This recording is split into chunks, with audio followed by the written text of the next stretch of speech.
Hello students, अस्सलाम वालेकुम। ये आपका पेपर है सीबीएसई का टर्म 1 के लिए, जो सीबीएसई ने सैम्पल पेपर्स दिए हुए हैं। स्टैंडर्ड वाला हमारे पास है, 2 पेपर होते हैं, बेसिक स्टैंडर्ड। इसमें आपके पास क्वेश्चन पेपर्स को 3 पार्ट्स में डिवाइड किया हुआ है, A B and C. Section A total 20 questions, आपको 16 क्वेश्चंस अटैम्प्ट करने हैं। इसका मतलब आपको 4 ऑप्शंस दिए हुए हैं कि आप उन्हें छोड़ सकते हैं। फिर सेक्शन बी में भी 20 क्वेश्चंस दिए हुए हैं और यहाँ भी आप 16 क्वेश्चन अटैम्प्ट करने हैं, तो 4 ऑप्शंस आपके पास एक्स्ट्रा यहाँ हैं। सेक्शन सी 10 क्वेश्चंस दिए हुए हैं बेस्ड ऑन 2 केस स्टडीज़। ये एक अच्छा है कि अगर आपको केस स्टडी समझ में आ जाता है तो आपके 5 क्वेश्चन अच्छे से हो जाते, 4 क्वेश्चन हैं क्योंकि अटैम्प्ट 8 क्वेश्चंस, तो यहाँ पे भी आपके पास 2 ऑप्शंस हैं। तो खैर ये हमारे पास पेपर है, एमसीक्यू बेस्ड है। मैंने थोड़ा सा ये किया है कि इसमें स्पेस बनवा लिया है क्योंकि हमें ज़्यादा इसमें लिखना नहीं होता है। तो मैं कोशिश करूँगा कि जैसा हमसे कह रहा है कि 90 मिनट्स का 1.5 घंटे का पेपर है और आपको 40 क्वेश्चंस, 40 मार्क्स, 1 मार्क्स ईच हमारा क्वेश्चन है, तो 40 क्वेश्चंस आपको अटैम्प्ट करने हैं। टोटल आपके पास 50 क्वेश्चंस है। तो जैसा आपसे कह रहा है, मैं हमेशा यही कहता हूँ कि जब आपसे इस तरह के क्वेश्चंस देता है तो आपको word by word the ratio of LCM, तो आपको एलसीएम लेना है एंड एचसीएफ लेना है, उसका रेशो लेना है। तो आप ओन समझ लीजिए, ये हमें निकालना है। Of the least composite number, least composite numbers वो होते हैं जिनके 2 से ज़्यादा फैक्टर्स होते हैं, तो 4 से स्टार्ट होता है। तो लीस्ट हमारे पास 4 है, 6 है, ये है, तो हमें क्या लेना है, 4 लेना है। And the least prime number, और सबसे छोटा जो प्राइम नंबर है वो 2 है। तो इसका मतलब आपको 4 और 2 का एलसीएम लेना है, 4 और 2 का एचसीएफ लेना है। तो अगर आपको ध्यान होगा तो 2 4 का ही पार्ट है, तो एलसीएम 4 ही होगा और एचसीएफ 2 ही होगा। तो 4/2, 2:1, ये आपके पास ऑप्शन आ गया। ये हमारी कोशिश ये रहती है कि हम 10 से 20 या मैक्सिमम 30 सेकेंड में क्वेश्चन अटैम्प्ट करें। द वैल्यू ऑफ के फॉर विद द लाइन्स, ये हमारे पास ये है, लीनियर इक्वेशन का क्वेश्चन है। एक ये है इस कोइंसाइड, अगर कोइंसाइड की कंडीशन आपको पता हो तो मैं आपको लिख के दिखा रहा हूँ, A1/A2 B1/B2 is equals to C1/C2, ये है। बट आपको जो लिखना था, यहाँ क्या है, A5 है, यहाँ क्या है 15, यहाँ क्या है 7, यहाँ क्या है 21, यहाँ क्या है 3, यहाँ क्या है k। तो ये होना था 1/3 1/3। तो आप देख सकते हैं, अगर मैं इसी को ले लूँ तो 3 3 जा 9, k यहाँ आएगा, तो k इज इक्वल्स टू 9। तो आपका दूसरा ऑप्शन भी ये आ गया। आपसे कह रहे हैं गर्ल वॉक्स 200 मीटर्स टूवर्ड्स ईस्ट। जब आपसे ईस्ट और वेस्ट की बात करें तो आप अपना मैप बना लिया कीजिए, थोड़ा सा अच्छा रहेगा हमेशा आगे के लिए भी। ये आपका नॉर्थ होता है, ये आपका साउथ होता है, ये ईस्ट होता है, ये वेस्ट होता है। अगर आपसे कह रहा है कि गर्ल वॉक्स 200 मीटर ईस्ट, तो आप ऐसे चलिए और इसको आप लिख लीजिए 200 मीटर, ये हमारे पास हो गया। And then 150 metres towards north, तो ये आपके पास हो गया 150 metre. The distance of the girl from starting, तो ये आपके पास from the starting point is, ये हमारे पास दिया हुआ है। 1 मिनट, यहाँ आपने ईस्ट किया और फिर टूवर्ड्स नॉर्थ, तो यहाँ किया, ये सॉरी, ये इस तरह से आएगा और फिर ये डिस्टेंस निकालना है। तो पाइथागोरस लगा लीजिए, आपके पास कितना आ जाएगा, 150 का स्क्वायर प्लस 200 का स्क्वायर, तो 225, एंड ये आपके पास हो जाएगा 400, 625, तो 25, आई थिंक 250 आपका आंसर आ जाएगा, ये हमारे पास होगा। आपके पास क्या है, the length of the diagonals of a rhombus are 24 and 32। आपसे रोम्बस की बात कर रहा है, अच्छा है अगर आप क्वेश्चंस को एज इट इज़ कर लिया करें। तो ये आपके पास 24 हो गया मान लीजिए, ये आपके पास 32 हो गया आपके पास। Then the length of the altitude of the rhombus is, तो आपके पास क्या कह रहा है, then the length of the altitude of the rhombus, altitude की बात कर रहा है, इसकी आपसे बात कर रहा है। तो ये आपको निकालना है। तो ये आप कैसे निकालोगे, हमारे पास क्या है,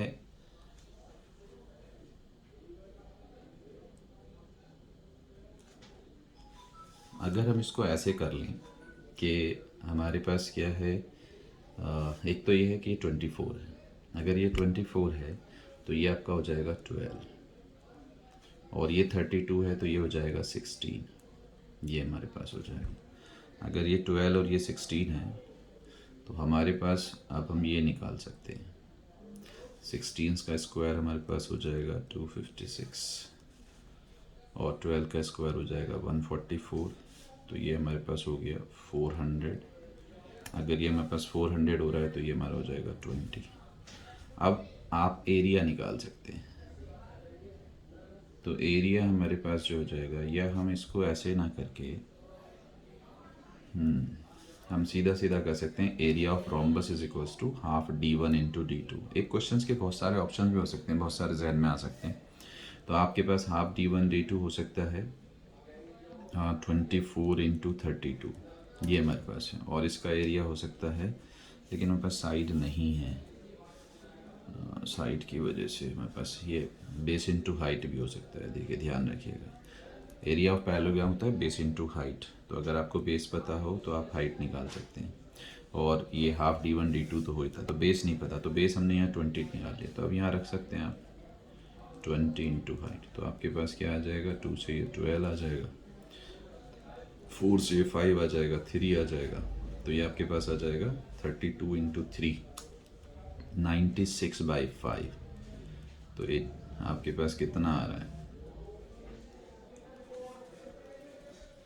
19.2, ये हमारे पास। तो थोड़ा सा ये, अब इसमें यही चीज़ है, जब आपसे कह रहा है कि ऑप्शन से मत करिए, तो आप ये क्वेश्चन को छोड़ सकते थे, इस वाले को।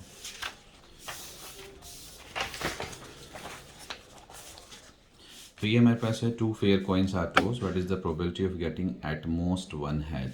ध्यान रखिए, 2 फेयर आप करोगे तो आपके पास होता है head head, head tail, tail head, tail tail, ये आपके पास। आपसे कह रहा है गेटिंग एट मोस्ट 1 हेड, तो 1 ही हेड चाहिए, ज़्यादा से ज़्यादा 2 वाला नीचे, तो 3/4 इज़ द आंसर। तो 3/4 ये ऑप्शन हो जाएगा। Triangle ABC is similar to PQR. AM, PN are altitudes of triangle. इसमें AB square PQ square then AM upon PN।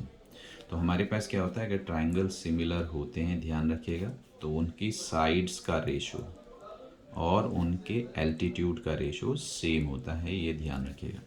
तो आपको क्या दिया हुआ है, AB स्क्वायर PQ स्क्वायर 4/9 दिया हुआ है, तो आप इसका स्क्वायर हटाएंगे तो ये हो जाएगा 2/3। तो एल्टीट्यूड भी 2/3 की रेशो में ही होंगे, ये हमारे पास हो जाएगा। आपसे कह रहा है 2 sine square beta minus cos square beta is equals to 2, then the beta is, तो ये हमारे पास दिया हुआ है। यहाँ ध्यान ये रखना है, अगर आपको इस तरह के ट्रिग्नोमेट्रिक क्वेश्चंस दिए हुए हों और 2 रेशोज़ हों और आप उसको कुछ सॉल्व भी नहीं कर पा रहे हों, तो उसका तरीका ये होता है कि आप किसी एक रेशो में चेंज कर लें। भाई रईस आया है, बिठाइए। बैठा हाँ, तो जैसे ये कॉस स्क्वायर बीटा है, इसको आप 1 माइनस साइन स्क्वायर बीटा में चेंज कर सकते हैं। बाहर माइनस है, ये 2 साइन स्क्वायर बीटा है, तो ये क्या हो जाएगा, 2 sine square beta minus 1 plus sine square beta is equals to 2, तो 2 और 1 3 हो जाएगा। तो 3 साइन स्क्वायर बीटा, ये इधर चला जाएगा, 2 + 1 ये भी 3 हो जाएगा, 3 से 3 कट जाएगा, साइन स्क्वायर बीटा 1 हो जाएगा, साइन बीटा भी 1 हो जाएगा। तो आपके पास साइन में जो 1 आता है वो 90 के लिए आता है, तो आपका आंसर आ जाएगा 90, ये हमारे पास है। अच्छा, एक चीज़ और हो सकती है, 2 sine square beta minus cos square beta is equals to 2। तो आप वैल्यूज़ भी रख सकते हैं कि अगर हम बीटा को 0 ले लें तो आपका 2 नहीं आएगा, लेकिन अगर 90 ले लें तो यहाँ 90 रखने से 1 आ जाएगा और यहाँ 90 रखने से 0 आ जाएगा, तो 2 आ जाएगा, तो LHS इक्वल्स टू RHS हो जाएगा। अच्छा, prime factors of the denominator and the rational number with the decimal expansion, ये हमारे पास दिया, prime factor of the denominator of the rational number with the decimal, ये हमारे पास दिया हुआ है। तो आपके पास क्या दिया हुआ है, 44.123 दिया हुआ है। ध्यान रखना ये टर्मिनेटिंग है, अगर ये टर्मिनेटिंग है तो नीचे जो हमारे पास हैं वो ज़ीरोज़ आ जाएंगे, और ज़ीरोज़ अगर होते हैं तो उसके जो फैक्टर्स होते हैं वो 2 और 5 होते हैं। तो आंसर क्या है, 2 और 5 ओनली। अगर ये नॉन टर्मिनेटिंग रिपीटिंग हो जाता तो फिर इसमें 2 5 के साथ किसी और को भी हम रख देते, तो इसमें ज़रूरत नहीं। The line x equals to A and y equals to B are parallel. ध्यान रखना, अगर x इक्वल्स टू ए है, ध्यान से देख लीजिए, अगर x इक्वल्स टू ए है तो x इक्वल्स टू ए का मतलब होता है कि x फिक्स है, y ऊपर भी जा सकता है और नीचे भी जा सकता है। तो ये तो हो गया x equals to A, right side भी हो सकती है लाइन, लेफ्ट साइड भी। y इक्वल्स टू बी है, इसका दूसरा तरीका भी बताऊँ, y इक्वल्स टू बी है तो y है, तो ये आएगा। तो इस तरह से, तो आपके पास क्या है, इंटरसेक्टिंग, पैरेलल, ओवरलैपिंग, नॉनजेस, तो आपके पास क्या हो गया, इंटरसेक्टिंग। दूसरी बात ये, x इक्वल्स टू ए का मतलब क्या है, इसको जब स्टैंडर्ड फॉर्म में लिखोगे आप तो आप इसे लिख सकते हो 1 इंटू एक्स, यहाँ वाई नहीं है तो 0 into y is equals to a. दूसरा, जब आपके पास y is equals to B है तो यहाँ x नहीं है तो 0 into x plus 1 into y is equals to b. तो यहाँ आप क्या देखोगे, a1/a2 is not equals to b1/b2। तो अगर इक्वल नहीं है तो वो कौन सी इक्वेशन है, इंटरसेक्टिंग लाइन्स। तो इस तरह से भी आप इसको कर सकते हो। The distance of the point a-5 6 from the origin. ध्यान रखना ये चीज़, अगर आपको कोई भी पॉइंट दिया हुआ है, ठीक है, अच्छा इसमें ओरिजिन है, चलो मैं ये दूसरा बता रहा। अगर पॉइंट दिया हुआ है तो आपसे कभी भी कह सकता है कि इसका एक्स एक्सिस से डिस्टेंस बताओ। तो एक्स एक्सिस से जो डिस्टेंस होता है वो वाई होता है, और वाई एक्सिस से डिस्टेंस बचाओ तो वो एक्स होता है। ओरिजिन जो हमारा होता है वो 0 0 होता है, तो 0 0 से जो डिस्टेंस होता है वो √x² प्लस y² होता है। तो आपके पास क्या है, -5 6, तो -5 का स्क्वायर प्लस 6 का स्क्वायर, तो 25 प्लस 36, तो 25 प्लस 36 कितना हो गया, 61। तो उसका रूट √61 यूनिट्स। फिर आपसे कह रहा है a² is equals to 23/25, then a is, तो a हमारे पास क्या हो जाएगा, वो इरेशनल नंबर हो जाएगा, क्योंकि 23 का अंडर रूट हमारे पास √23/5 आएगा, ये हमारे पास है। तो a हमारा कैसा है, इरेशनल नंबर। तो कुछ क्वेश्चंस तो आपके फ्रैक्शन ऑफ सेकंड्स वाले होते हैं। ये हमसे कह रहा है the LCM of x80 is 36, HCF of x16 is 2, then x is equals to. तो नंबर्स आपके क्या हो गए, x और 18, एलसीएम क्या हो गया 36 एंड HCF क्या हो गया 2। तो 18 2 जा 36, 2 2 जा 4, ये हमारे पास है। फिर आपसे कह रहे हैं triangle ABC right angle at B, if tan A is √3 then cos A cos C, ये हमारे पास है। अब ज़रा ध्यान देख लीजिए, आसानी ये रहती है कि बहुत सारे तरीके हो सकते हैं, लेकिन आसान देते हैं। राइट एंगल एट बी, तो बी हमारा हो गया 90, tan A हमारा √3 है, tan में √3 60 के लिए होता है, तो A हमारा हो गया 60। तो ध्यान रखिए B 90 A 60, तो C हमारा हो गया 30। अब आपसे क्या कह रहा है, cos A cos C, तो cos 60 cos 30 minus sin 60 sin 30, ये हो जाएगा। तो cos 60 आपका क्या होता है, cos 60 होता है 1/2, cos 30 क्या होता है √3/2, माइनस sin 60 क्या होता है √3/2 एंड sin 30 क्या होता है 1/2। तो शायद ये दोनों ज़ीरो हो रहे हैं, तो आपका आंसर क्या हो जाएगा, ज़ीरो। वैसे भी आप अगर थोड़ा सा आगे चलेंगे तो ये cos A प्लस B का फॉर्मूला है, तो 60 प्लस 30 90 होता है। चलिए आपके पास ये भी हो गया 13। तो आपसे कह रहा है 14, if the angles of right triangle ABC are in the, if the angles of triangle in the one is 1 2, that's mean the largest angle being, ठीक है, angle C, then the value of, तो आपके पास क्या है 1 1 2 है। तो ध्यान रखना 45 एंड 45 एंड 90 आपके पास हो रहा है, और कोई हमारे पास ऑप्शन नहीं होगा, क्योंकि x plus 2x is equals to 180। तो आपके पास क्या आएगा 4x इज इक्वल्स टू 180, तो x इज इक्वल्स टू 45, तो ये हमारे पास हो जाएगा। Then the value of sec A cos B, तो हमारे पास क्या हो रहा है, और C हमारा 90 है, तो AB हमारा 45 हो जाएगा। A is equals to B 45, तो आपसे क्या कह रहा है sec A, तो sec 45 cosec 45 tan 45 cot 45, तो sec 45 आपका होता है √2, cosec 45 भी आपका होता है √2 माइनस 1/1, तो 1 माइनस 1, ये भी कितना हो गया आपके पास 0। इस तरह से आप कर सकते हैं। The number of revolutions made by a circular, मेरी कोशिश हो रही है कि मैं आपको कम टाइम में ज़्यादा क्वेश्चंस करके दिखाऊं, जिससे कि आपको पता हो कि हमें कितना टाइम लेना है, फिर इसको एक्सप्लेन कर लेंगे अच्छी तरीके से। The number of revolution made by a circular wheel of radius 0.7 metre in rolling a distance of 1 cent. Number of revolution made by a circular wheel, number of revolutions पता नहीं है, लेकिन रिवोल्यूशन में उसको 2πr डिस्टेंस कवर करना होता है, ठीक है। डिस्टेंस इस हमें दिया हुआ है 176, यहाँ रेडियस भी दिया हुआ है, तो बस आप सॉल्व कर लीजिए। तो ये आपके पास हो जाएगा n इज इक्वल्स टू 176/2, पाई हो जाएगा 22/7, और रेडियस आपका हो जाएगा 0.7। ये आपके पास आंसर है। तो आपके पास क्या होगा, इस पॉइंट को हटाइए तो 0 ले लीजिए, 7 से 7 कैंसिल कर दीजिए, 22 से मेरे ख्याल से ये 8 टाइम्स हो जाना चाहिए 80, और 2 से ये हो जाना चाहिए 40, तो कितने 40 रिवोल्यूशंस। ये आपका हो गया। Triangle ABC such that AB3 BC2 CA 2.5 AB is similar to EF4, then the perimeter of triangle। ध्यान रखना, अगर हमने पहले भी लिया था, ट्राइंगल सिमिलर होते हैं अगर, तो उनके साइड का रेशो और पेरीमीटर का रेशो सेम होता है।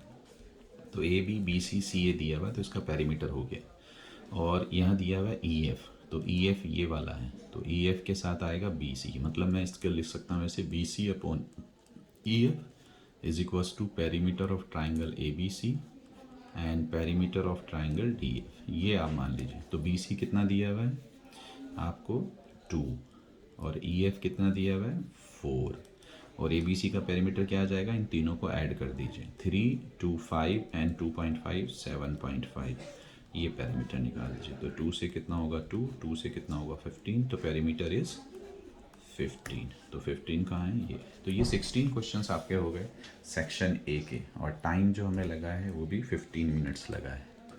तो हमें करने थे 40 क्वेश्चन इन 90 मिनट्स, तो 40 क्वेश्चन 90 मिनट्स का मतलब 2 मिनट से ज़्यादा आपको टाइम मिल रहा है, बट हमने कोशिश करी है कि हम 1 मिनट से भी कम टाइम में कर सकें।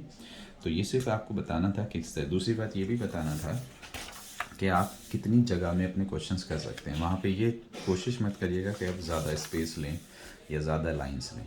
तो ये हमारा सेक्शन ए है, दूसरी वीडियो में सेक्शन बी हम करेंगे और इसके जो सेक्शंस के 4 क्वेश्चन रह गए हैं वो भी करेंगे। तो कोशिश करिए अगर आप अपने पेपर्स को इस तरह से अटैक कर सकें। All the best.